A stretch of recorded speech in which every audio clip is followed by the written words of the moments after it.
We are here today together because we all believe in the same cause, equality for all. Whether we work for an NGO or for the private sector, whether we are women's rights activists or students, whether our governments use the label feminist or not, without the progress made on gender equality, I am certain that I would not have been here today as the first female Prime Minister of Aruba.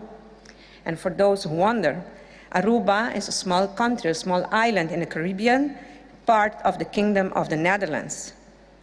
We are here today to contribute because we want to contribute to achieving equality for all. We especially focus on the rights, the resources, and the representation of women, the LGBTIQ+ community, and the marginalized groups, because we know there is still a very long way to go.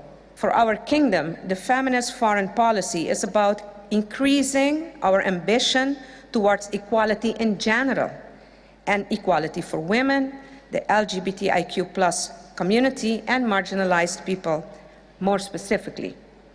Everyone benefits from gender equality, and that is why we take an intersectional approach. Last year in Aruba, we presented the first gender policy in collaboration with different stakeholders and with support of the UN Women. With this gender policy, Aruba strives to enable an environment in which gender equality and women empowerment in all sectors and society becomes possible. The feminist label has helped us in many ways. However, sometimes it also leads to tensions. But most of all, it increases the attention to what it is all about.